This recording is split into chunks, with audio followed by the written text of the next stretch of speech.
Fala, galera, beleza? Só vou pedir para vocês me darem um feedback aí se o áudio e a imagem estão boas. Só me fala se o áudio e as imagens estão boas. Fala, João, fala, Bia, Isabelle, Milena, Samara, Lucas. Fala, pessoal. Tranquilão? Só me dá um retorno aí se o áudio e a imagem estão boas.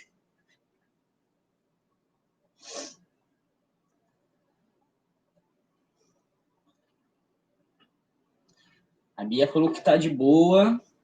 Samara falou que tá bom também.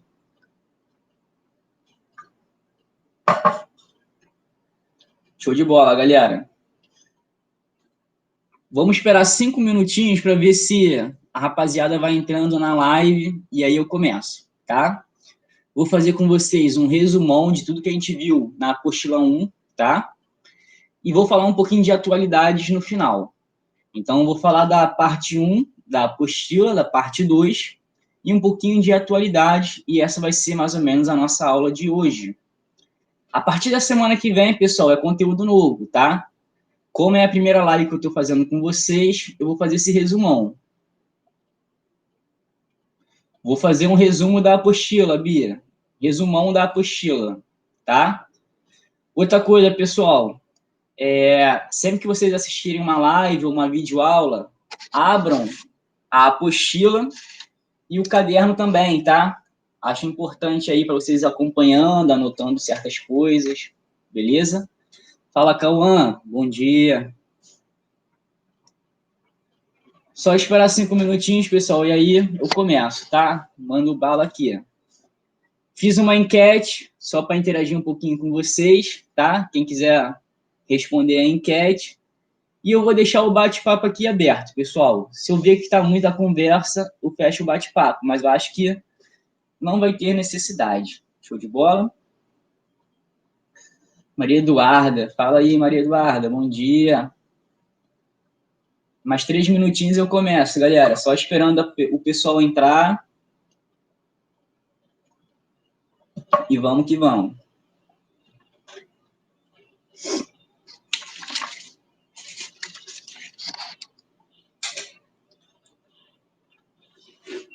Áudio bom, imagem boa, certo? Nos últimos 10 minutos, galera, nos últimos 10 minutos, eu vou fazer a chamada aqui pelo bate-papo, tá? Mas não é agora não, é só nos últimos 10 minutos, não se preocupem. Acho que a galera já entrou, já estou vendo aqui que tem um bom número de pessoas já. Então, vou começar, hein, pessoal? Vamos lá. Seguinte, pessoal, hoje é mais uma aulinha aí para a gente interagir, tá? Um testezinho também para a nossa live.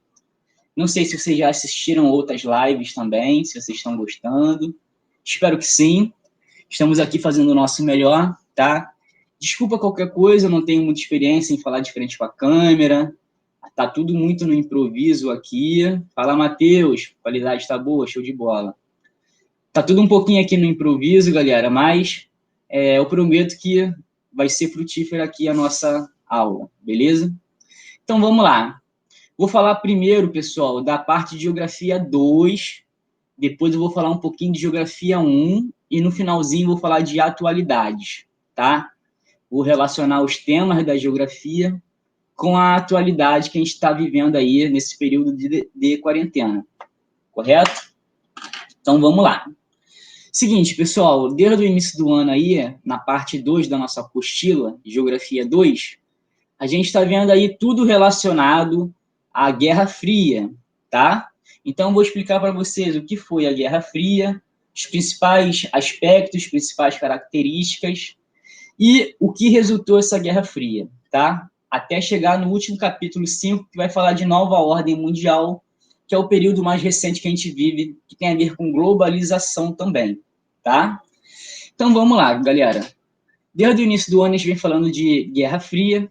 A Guerra Fria também pode ser conhecida, pode ser chamada de Velha Ordem Mundial ou Antiga Ordem Mundial, tá? Esse período da Guerra Fria, pessoal, é o período que vai de 1945, ou seja, depois da Segunda Guerra Mundial, até 1991, com o colapso total da União Soviética, tá? Em 1989, um pouquinho antes do fim total da União Soviética, a gente tem a queda do Muro de Berlim, que é um marco muito importante aí na história do mundo, tá? Então, prestem atenção, vamos lá. Então, o que é a velha ordem mundial? O que é o período da Guerra Fria? É o período pós-guerra, tá? Depois de 1945, em que a gente vai perceber que Estados Unidos e União Soviética, que são os grandes campeões da Segunda Guerra Mundial, vão disputar ali a hegemonia do mundo, ou seja, vão disputar quem tem mais influência no mundo. Então, nesse período, pessoal, a gente vai falar que o mundo ele era bipolar. O mundo era dividido em dois grandes polos de poder. Ou você estava alinhado aos Estados Unidos, ao capitalismo dos Estados Unidos, ou você estava alinhado ao socialismo da União Soviética, tá? Então, o mundo bipolar são dois polos de poder disputando ali quem tem mais influência, quem tem a maior hegemonia do mundo, tá bom?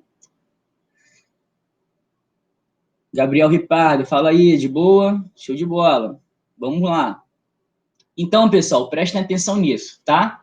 A velha ordem mundial, ou a Guerra Fria, vai ser conhecida como mundo bipolar, ou seja, dois grandes polos de poder. Ou você estava alinhado aos Estados Unidos, ou você estava alinhado à União Soviética, tá? Então, galera, presta atenção aí, ó. Se vocês pegarem um caderno, eu botei aí para vocês algumas características que vão diferenciar, né, o lado dos Estados Unidos e o lado da União Soviética. Tudo nesse período aí é dividido em dois. Tudo é polarizado nesse período, tá? Por isso que a gente vai falar que o mundo é bipolar, dois grandes polos de poder. Então vamos lá, pessoal. De um lado nós temos o capitalismo, né? E do outro lado nós temos o socialismo. De um lado os Estados Unidos, do outro lado a União Soviética. Pessoal, esses países começam a disputar aí a influência, né? Através do mundo, quem tem mais influência no mundo. Então, a gente vai ver que vários conflitos surgiram nesse período, porém, Estados Unidos e União Soviética nunca entraram em conflito direto. Por isso que a gente vai falar que é uma guerra fria, é uma guerra indireta. Na verdade, esses dois lados alimentavam determinados aliados e esses aliados entravam em conflito. Porém, Estados Unidos e União Soviética nunca entraram em conflito direto, tá? Vou falar algumas características para vocês que a gente percebia, como a espionagem, por exemplo, mas conflito direto armado, nunca. Sempre indireto. Sempre através de quem eles influenciavam, tá? Então, a gente vai perceber que vários conflitos aí, depois da Segunda Guerra Mundial, estouraram pelo mundo, tá?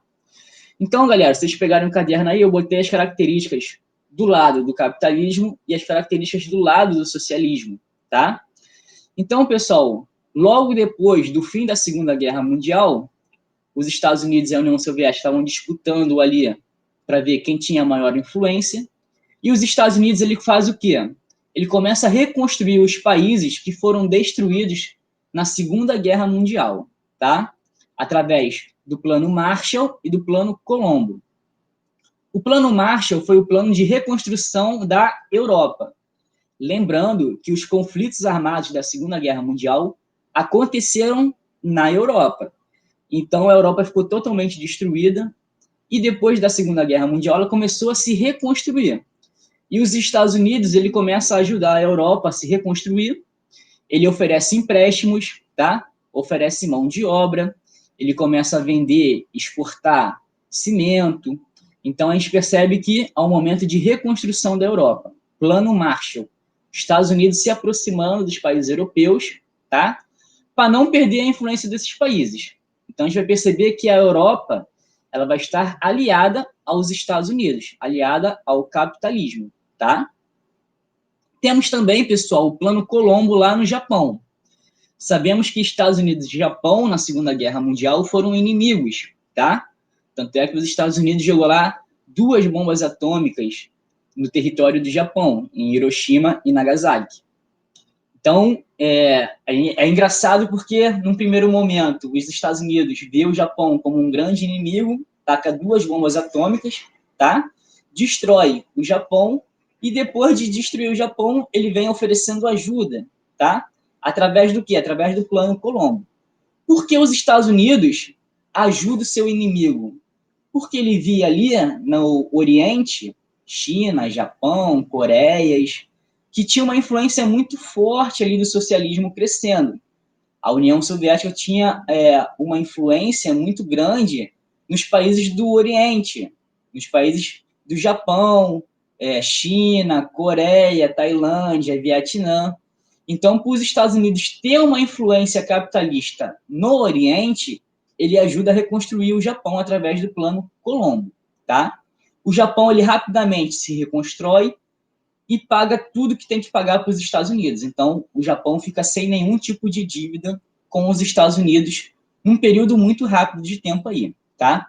A Europa, a mesma coisa, só que a Europa demorou um pouquinho mais de tempo para fazer os pagamentos.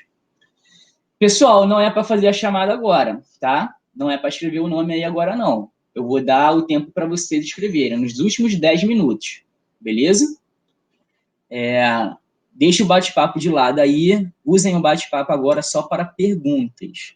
Os últimos 10 minutos, quando for 11h50, eu abro para perguntas. Valeu? Fala, Hugo, tranquilão? Samara, Isabelle. Agora não, tá, galera? Vamos fazer a chamada no final. Então, pessoal, nós temos aí os planos de reconstrução, né, dos Estados Unidos. O plano Marshall e o plano Colombo, tentando manter influências ali, tá? Do outro lado, pessoal, nós temos a Comecon, uma ajuda financeira da União Soviética, principalmente para os países do leste europeu, tá? Então, do lado dos Estados Unidos, nós temos o plano Marshall e o plano Colombo. Do lado da União Soviética, nós temos a Comecon, uma ajuda financeira para países aliados, tá? O leste europeu e alguns países do Oriente, como eu falei também, tá? Fiquem ligados aí. Em relação a questões militares, do lado do capitalismo, nesse período aí de Guerra Fria, de mundo bipolar, nós vamos ter a OTAN, Organização do Tratado do Atlântico Norte. São os grupos do Ocidente que fazem uma frente militar ali, caso seja necessário agir, tá? Então, prestem atenção que a OTAN, ela existe até hoje, tá? É um conjunto de países ali, Estados Unidos, Inglaterra, França, que se uniram militarmente e fazem missões bastante específicas, caso necessário, tá? Enquanto isso, do outro lado lá, da União Soviética, nós vamos ter o Pacto de Varsóvia, que também é uma frente militar construída principalmente através da União Soviética e dos países do leste europeu, tá? Então, a gente vai perceber que, num primeiro momento, quem aparece primeiro é a OTAN, depois vem a Comecon. A Comecon ela é pensada e feita lá em 1955, tá? Então, prestem atenção aí. Em relação às questões de espionagem, pessoal, a Guerra Fria também foi uma guerra de espionagem muito grande, tá? Onde os dois lados queriam saber informações um do outro, informações econômicas, informações industriais, informações comerciais, informações militares, principalmente, tá? Então, tem uma espionagem bem elevada aí durante esse período. Então, galera, nós vamos ter aí, de um lado, dos Estados Unidos, nós vamos ter a CIA, né? A principal fonte de espionagem ali dos Estados Unidos, tá? A principal instituição de espionagem dos Estados Unidos, que existe até hoje, tá? E do outro lado, nós vamos ter a KGB, que é a inteligência ali da União Soviética, que também vai fazer a questão da espionagem, tá? Então, prestem atenção aí, beleza? Em seguida, pessoal, se vocês continuarem olhando o caderno aí, vocês vão ver o seguinte, eu botei para vocês que do lado dos Estados Unidos, nós tínhamos uma economia de mercado, tá? Onde a gente vê uma predominância das empresas privadas dominando a economia. Show de bola? Do outro lado, pessoal, nós temos ali a economia planificada do lado da União Soviética, A economia planificada é o quê? É quando o Estado toma conta de tudo. Então, todas as empresas, todas as indústrias, todas as fábricas, todo o comércio dos países que estavam aliados à União Soviética tinha uma economia planificada, ou seja, tudo era estatal, tá? Tudo era estatal. Do lado dos Estados Unidos, do capitalismo no mundo, a gente percebe que é uma economia de mercado, uma predominância das empresas privadas, beleza? Tomando conta ali de tudo. E também é o seguinte, né, pessoal? O capitalismo vai ficar chamado também pelo lado do Ocidente, tá? O Ocidente do mundo vai ficar sendo o lado capitalista, e a gente vai perceber que o Oriente vai ser o socialismo, tá? Então, essas são algumas características que eu queria que vocês se lembrassem. Tudo já está no caderno, tudo já está na apostila, tá, pessoal? É só uma revisão grandona que a gente vai fazer aqui, para no final eu falar um pouquinho de atualidades, tá? Então, pessoal, prestem atenção aí. Estados Unidos e União Soviética disputando a hegemonia mundial, a influência mundial. Nesse período aconteceu também, pessoal, a chamada aí guerra armamentista e também a guerra espacial, tá? A guerra armamentista foi a guerra onde esses dois países estavam disputando aí para ver quem era a maior potência bélica, quem produzia o maior número de armas, tá? E a gente tem uma polarização aí bastante conhecida que perdura até hoje nos jogos de videogame, tá? Então, por exemplo, você vai jogar CS, que é um jogo mais da minha época. Hoje vocês jogam Free Fire, PUBG, etc. Mas lá, vamos lá ver. Do lado do contra-terrorista, quais são as armas? A principal arma é qual? O fuzil M16, tá? Que é o AR-15, produção estadunidense. Quando você joga lá com um terrorista em qualquer jogo de tiro, qual é a principal arma do terrorista? É quem? A AK-47, que é o fuzil soviético, tá? Então, a guerra armamentista vai ser essa disputa para ver quem é a maior potência bélica, quem produz mais armas. Isso vai influenciar, pessoal, nas guerras territoriais que vamos ter ao redor do mundo. Então, foi uma guerra armamentista também disputando territórios, tá? Então, há diversos conflitos aí famosos durante o período da Guerra Fria, tá? Houve diversos conflitos que estouraram no continente africano, diversos conflitos que aconteceram no continente asiático. Então, nós temos ali a Guerra das Coreias nos anos 50, Coreia do Norte, Coreia do Sul. Até hoje, a gente percebe que as Coreias são divididas dentro dessa lógica de Guerra Fria, tá? A Coreia do Sul é o capitalismo e a Coreia do Norte é o socialismo. Até hoje, esses países não se falam, até hoje não existe um acordo de paz, tá? Então, a gente percebe uma polarização até os dias atuais nesses países. Houve diversos conflitos ali no continente africano também, todos esses conflitos influenciados ou pelo socialismo ou pelo capitalismo dos Estados Unidos, tá? Então, a gente vai perceber que Estados Unidos e União Soviética alimentavam pequenos grupos e esses pequenos grupos entravam em conflitos para ver quem ia dominar aquele país, tá? Então, na África tivemos muitos países aliados à União Soviética, mas também tivemos muitos países aliados aos Estados Unidos, tá? Depende aí de quem conseguiu ter maior influência, tá? A Europa, pessoal, também ficou dividida nesse período. Nós vamos chamar aí o período da Cortina de Ferro, onde dividiu a Europa em dois, tá? E a principal divisão da Europa que a gente pode falar é na Alemanha. A Alemanha ficou dividida em Alemanha Ocidental e Alemanha Oriental. Como é que essa Alemanha era dividida? Através de um muro, chamado Muro de Berlim, tá? Então, do lado ocidental da Alemanha, nós tínhamos aí a influência do capitalismo. Do lado oriental da Alemanha, nós tínhamos a influência do socialismo da União Soviética, tá? Então, a Alemanha ficou dividida aí em Alemanha Ocidental e Alemanha Oriental, tá? Dividida pelo Muro de Berlim. Isso aí ficou conhecido como Cortina de Ferro. O mundo dividido em dois, né? A Europa dividida em dois. diversos lugares divididos em dois. Muitos conflitos também, pessoal, aconteceram no Oriente Médio, tá? O Oriente Médio, muitos países foram influenciados ali pela União Soviética.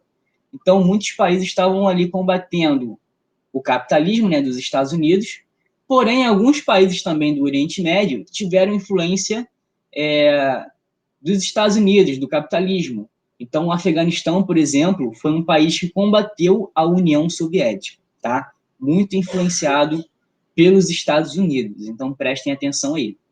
Nos filmes do Rambo, Rambo 2 e Rambo 3, a gente percebe bastante essa polarização aí, tá? O inimigo nos anos 80 de todos os filmes eram os russos, mostrando bem essa questão aí de Guerra Fria, tá? No filme do Rock 4 também, a gente percebe isso, né? O Rock, representando os Estados Unidos, lutando contra o Draco, que era o russo, né? Representando ali a União Soviética. Tivemos o filme recente, né? Do Creed, onde ele luta com o filho do Draco. Então, isso revive aí, né? Essa polarização de Estados Unidos e União Soviética da Guerra Fria. Então, os filmes dos anos 80 mostram bastante essa realidade, tá, pessoal? Falado sobre a corrida espacial.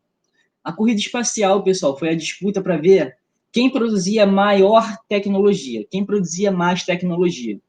Então, a Guerra Fria não foi só uma guerra de conflitos armados, foi uma guerra também tecnológica, de espionagem, tá? Então, os países estavam disputando ali quem tinha maior tecnologia. Então, se a gente tem internet hoje em casa, é graças a esse período, tá? Os Estados Unidos, dentro lá dos seus cercos militares, começaram a desenvolver a internet, conexão entre computadores que estavam numa mesma sala, tá? Depois isso vai se expandindo, é claro. Então, pessoal, a corrida espacial foi uma corrida tecnológica, onde a gente percebe que a União Soviética é a primeira a sair na frente. Foi a primeira a lançar um satélite no espaço, o satélite Sputnik, tá? Depois aí a gente começa a perceber que essa disputa continua, os Estados Unidos lançam o homem à Lua, tá? Eu não quero discutir aqui se isso é a teoria da conspiração ou não, isso aí a gente vai deixar com outro papo, em outra ocasião, mas a corrida espacial foi isso, né? Disputa tecnológica para ver quem chegava ao espaço primeiro. A União Soviética saiu primeiro, tá? Mas a gente sabe que hoje em dia a maioria dos satélites são russos ou americanos, tá? Mostrando bem aí o reflexo desse período, beleza? Então, galera, era isso que eu queria falar com vocês mais ou menos, tá?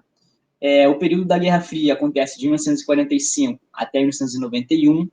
Diversos conflitos armados foram alimentados, tá? Pelo mundo todo, sendo influenciado ou pelos Estados Unidos ou pela União Soviética. Tivemos a Guerra das Coreias, até hoje as Coreias são divididas, tá? A Alemanha ficou dividida através do Muro de Berlim. Diversos países africanos também ficaram divididos, tá? Então, uma dica de filme aí para vocês, pessoal, ó. Já passei esse filme para vocês, O Senhor das Armas, tá? Vai mostrar exatamente essa questão aí do período da Guerra Fria e da questão da corrida armamentista, dessa disputa para ver quem produzia mais armas.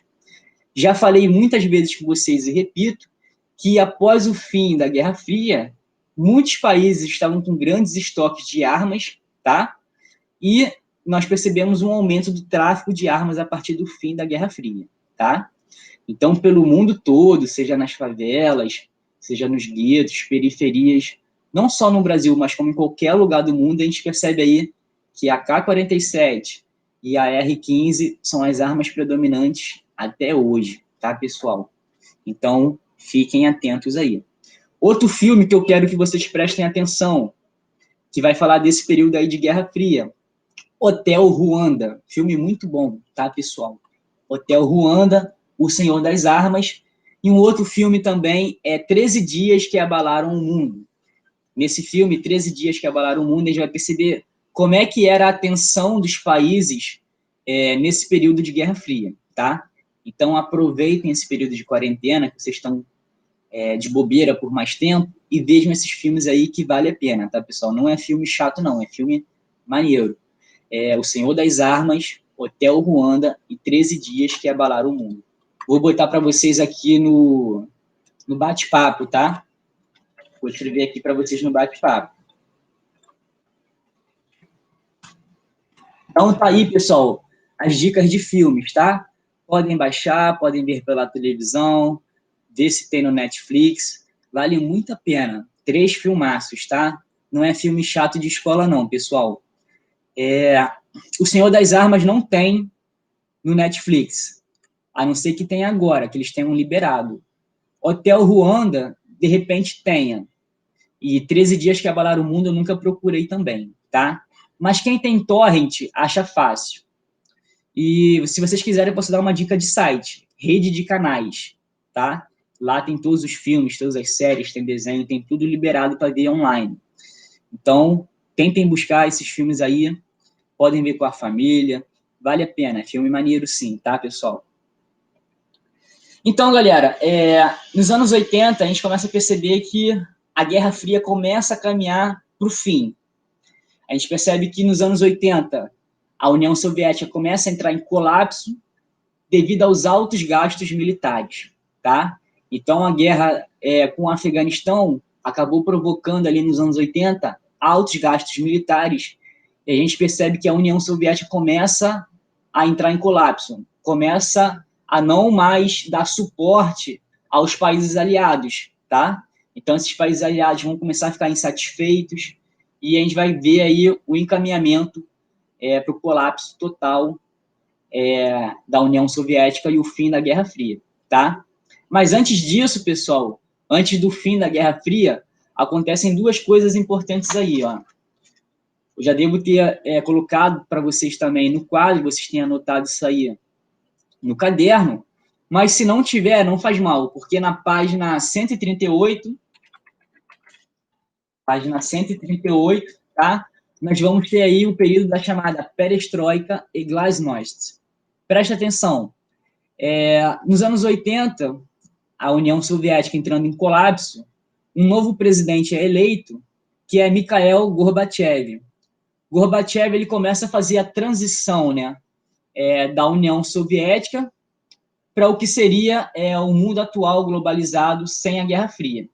Então, o Gorbachev pega esse período aí de final da Guerra Fria e início do período ali que a gente vai chamar de globalização dos anos 90, tá? Então, o que é a perestroika e a glasnost? A perestroika e a glasnost é a tentativa de abertura econômica, tá? E a maior transparência, porque a gente percebeu o seguinte, na União Soviética, tudo era controlado pelo Estado, tá?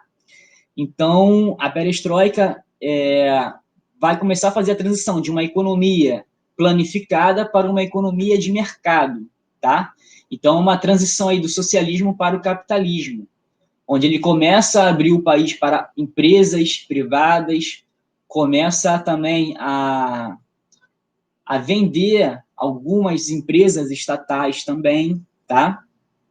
Então, a gente tem aí um período de vendas de empresas estatais, tá? Um período de privatização que começa a partir da perestroika, tá?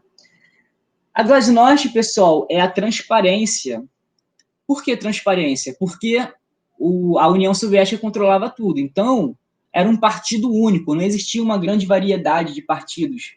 Não havia uma democracia muito aberta. Então, esse período aí vai ser o período de abertura, de transparência, tá? Da União Soviética e dos países aliados. Então, vários partidos começam a surgir. Isso é muito importante também.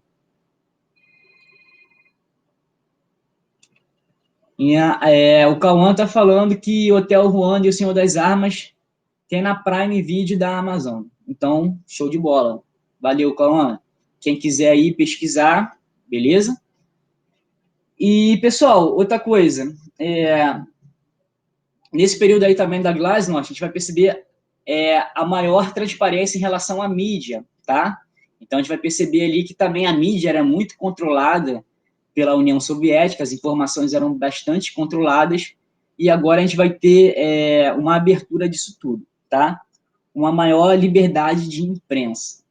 Então, em 89, acontece aí a queda do Muro de Berlim, tá? Que é um grande marco que a gente vai viver ali nos anos 80, mostrando que a Guerra Fria está chegando ao seu final, a Alemanha se unifica, e em 91 nós temos o colapso total da União Soviética.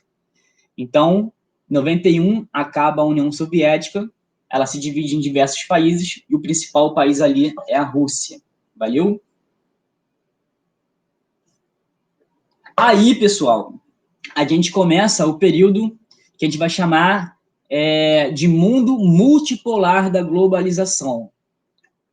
Na Guerra Fria, o mundo era bipolar, 2 polos de poder, tá? Agora, a partir dos anos 90, com o colapso da União Soviética, nós vamos ter vários polos de poder aí. Então, nós temos aí os Estados Unidos como um grande polo de poder, a União Europeia como um grande polo de poder, o Japão e a China como um grande polo de poder, tá? Os Estados Unidos com grande influência no continente americano, tá? Os Estados Unidos, no período da Guerra Fria, alimentou diversos governos ditatoriais na América Latina, então Brasil, Argentina, Chile, Paraguai, todos esses países aí viveram ditaduras que eram alimentadas pelos Estados Unidos. Países do continente africano e do leste asiático foram alimentados por ditaduras que tinham influência ali da União Soviética, tá? Então, foi um período ali do mundo em que havia muitos governos ditatoriais alimentados por esses 2 polos de poder. A partir dos anos 90, com o fim da União Soviética, fim da Guerra Fria, nós temos um mundo multipolar. Então, os Estados Unidos têm uma grande influência pelo mundo e principalmente na América.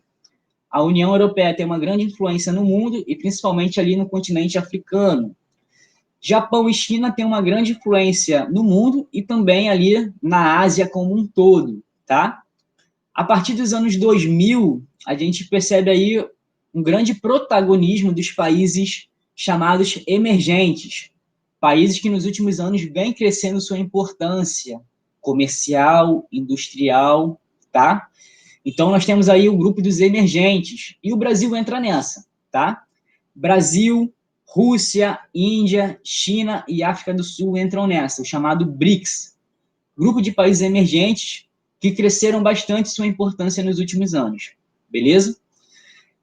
Se vocês perceberem, os últimos mega eventos que aconteceram aí, Copa do Mundo e Olimpíada, aconteceram em países dos BRICS, os países emergentes. Então, tivemos Copa do Mundo e Olimpíada no Brasil, Copa do Mundo na África do Sul, Copa do Mundo da Rússia, Olimpíada da China, beleza? E assim por diante. Então, o mundo multipolar, pessoal, são vários polos de poder que vão influenciar o mundo, não é mais 2 como antigamente, tá? Prestem atenção nisso. No mundo multipolar, nós vamos ter também a formação dos blocos econômicos, países vizinhos ali que vão se aproximar, comerciais, fluxos de mercadorias, fluxos de dinheiro e etc. Tá? Então, nós temos aí os blocos econômicos surgindo a partir dos anos 90.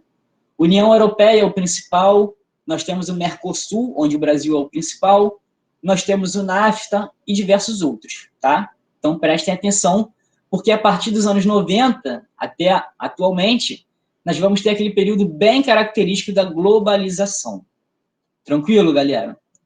Acho que eu já tratei aqui toda a parte 2 da apostila, tá? Vocês podem rever o caderno e a apostila, tá? Falei tudo de Geografia 2.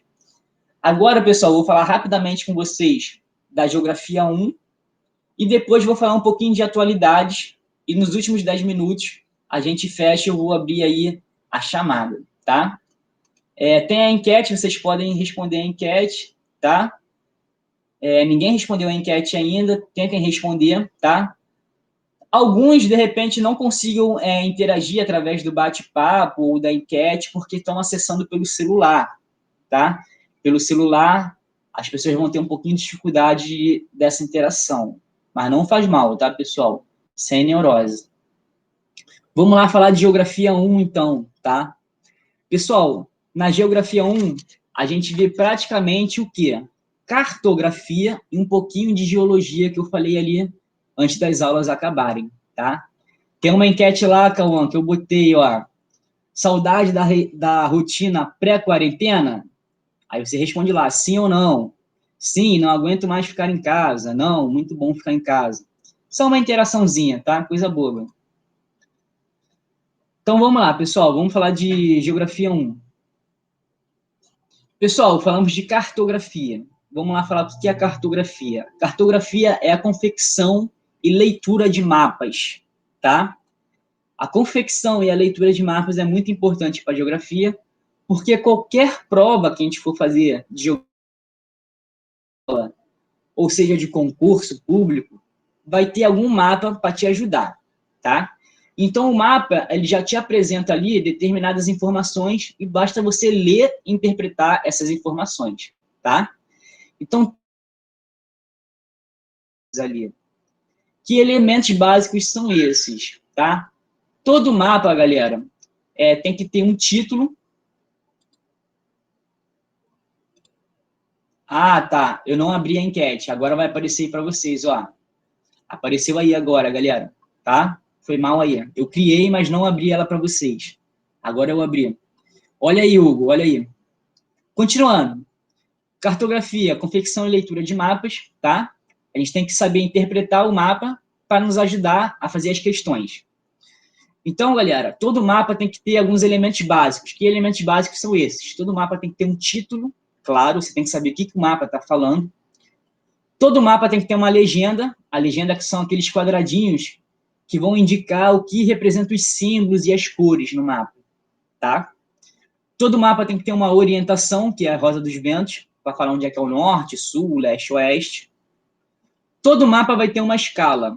A escala vai mostrar quanto o tamanho real foi reduzido para caber dentro do papel, tá? Então, a escala vai mostrar quantas vezes o tamanho real foi reduzido para conseguir ser representado pelo mapa.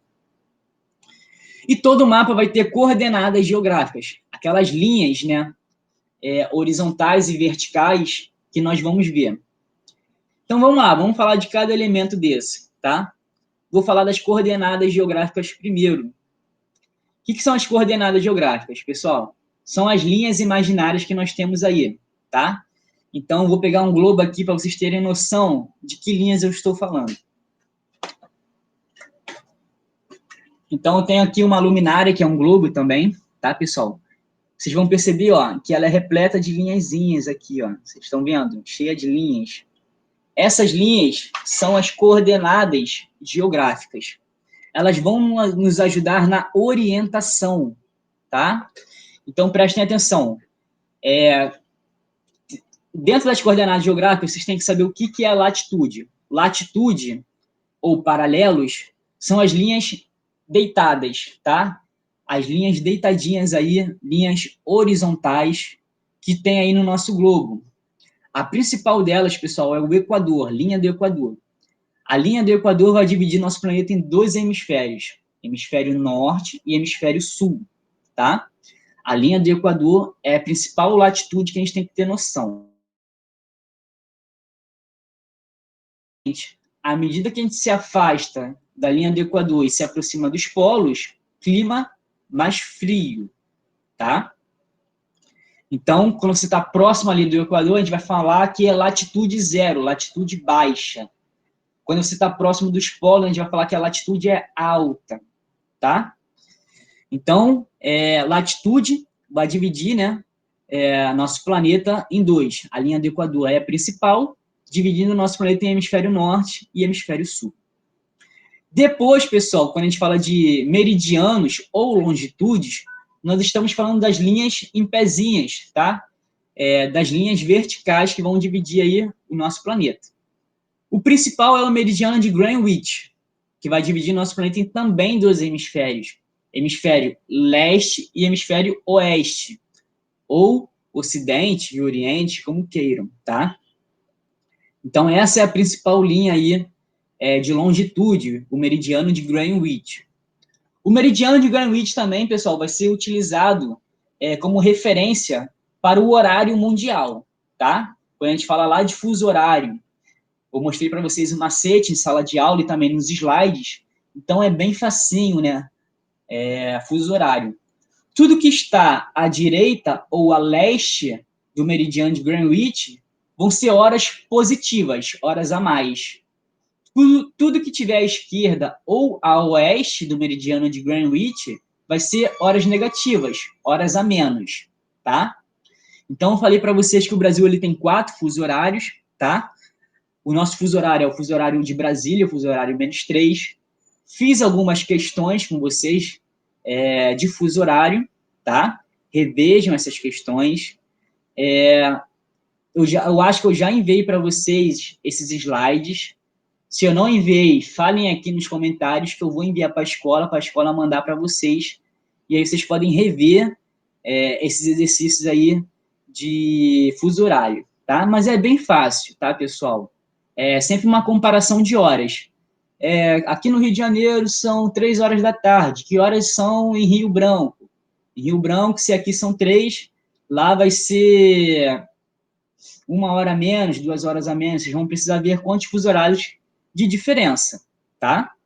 Então, é bem fácil, pessoal. Tranquilo? Quem quiser ir respondendo a enquete, fica à vontade. Tô vendo aí que muitos estão gostando de ficar em casa, 42%, mas a maioria está de saco cheio já. Realmente, pessoal, ficar em casa é bom, mas quando você é obrigado a ficar em casa é um pouquinho chato, né? Então, beleza. Escala, pessoal, vamos falar de escala agora, tá? A escala é quantas vezes o tamanho real foi reduzido. Então, lá nos slides eu mostrei para vocês a diferença entre escala grande e escala pequena, tá? Escala grande é aquela que vai ter grandes detalhes, tá? Então, ela vai mostrar uma área menor, porém com grandes detalhes. Exemplo, um mapa de bairro. O mapa de bairro, ele vai mostrar uma área pequena, porém a gente vai conseguir ver bastante detalhes. Vamos ver praças, ruas, quarteirões, prédios e etc. Então, o detalhamento é muito grande. Então, isso é uma escala grande. Escala pequena, pequenos detalhes. Vai mostrar uma área muito grande e por essa área ser muito grande, o detalhamento não vai ser possível, tá? Então, vai ser uma escala pequena. Então, vamos lá. Exemplo, mapa do Brasil. É uma escala pequena, tá? Porque está mostrando uma área muito grande, porém com poucos detalhes. O globo, pessoal, também é um exemplo de escala pequena. Ele está mostrando uma área muito grande, ele está mostrando o nosso planeta todo, tá? Porém, a gente não vê detalhes aqui. Você vê ruas, avenidas, praças, edifícios, etc. Não. Então, o detalhamento é pequeno, tá, galera? Prestem atenção aí. Outra coisa também, pessoal, que eu preciso falar em cartografia são as projeções, tá? Temos a projeção cilíndrica, que é como se fosse um cilindro envolvendo, né, o nosso planeta. E a gente vai perceber que a projeção cilíndrica vai ser boa para fazer mapas mundi e boa para representar a parte central ali do nosso planeta. A projeção cônica, ela vai representar melhor um determinado hemisfério, tá?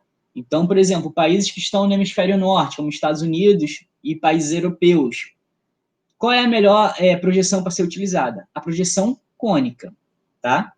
E nós temos também a projeção plana, que é pouco utilizada, e eu peço que vocês olhem na apostila. Vou passar direto, senão não vai ter tempo de fazer tudo que eu quero aqui na live, tá?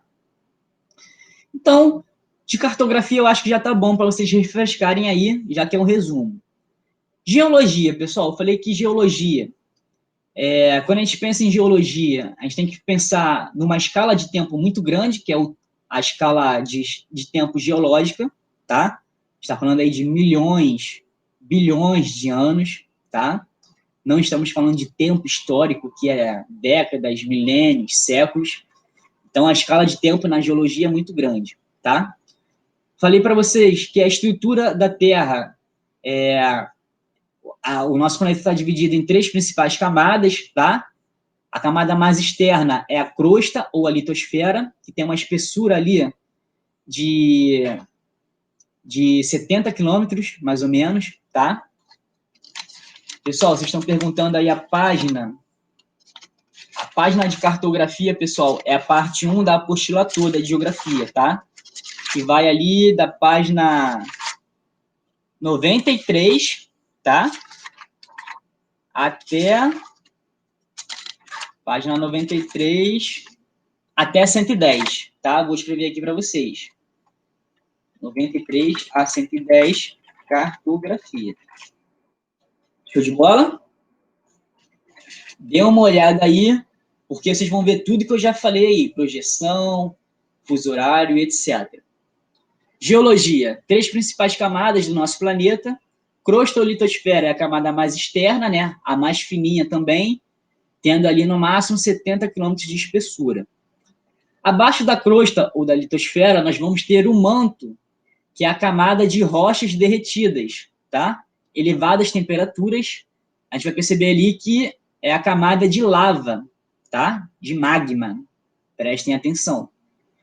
E a camada mais interna do nosso planeta é o núcleo. Temperaturas elevadíssimas, tá? E o núcleo é composto basicamente de ferro e níquel. Prestem atenção. A crosta ou a litosfera está flutuando sobre o manto, tá? Então, a gente vai perceber que a crosta está fragmentada, ela está toda quebradinha, né? Em placas tectônicas. Então, eu falei para vocês que antigamente os continentes estavam unidos, e como essas placas tectônicas estão em movimento, nosso planeta está em movimento interno, ele não está parado, a gente percebe que essas placas começaram a se quebrar, se fragmentar, e os continentes começaram a se mover, a se separar, tá?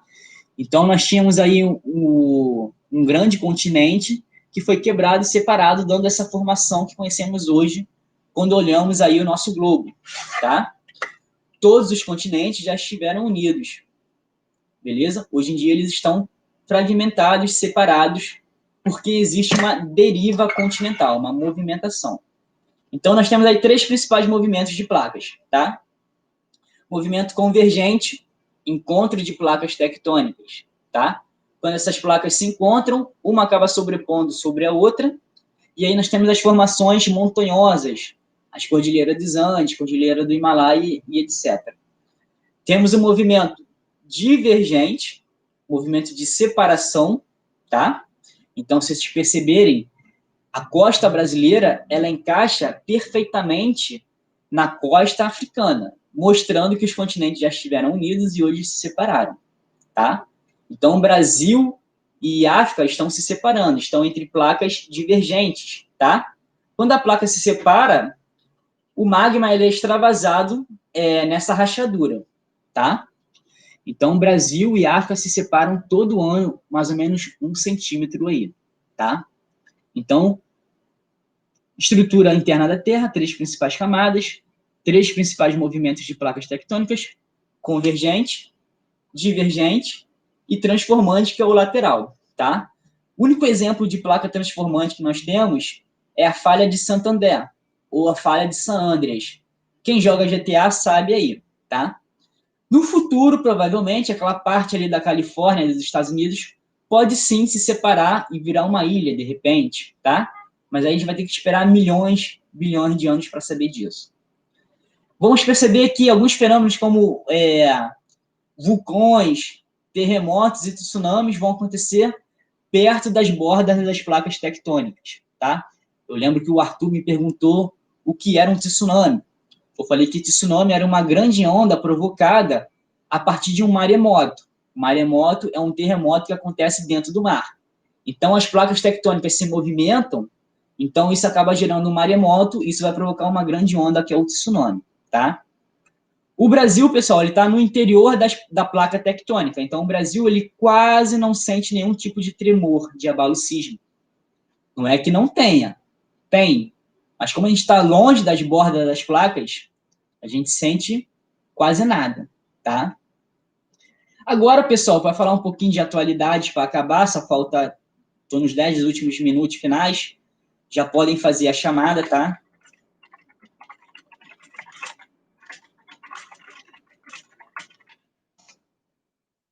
Pedir para vocês escreverem o nome de vocês aí, agora, vamos fazer a nossa chamada, e eu vou falar rapidamente aqui de atualidade. tá?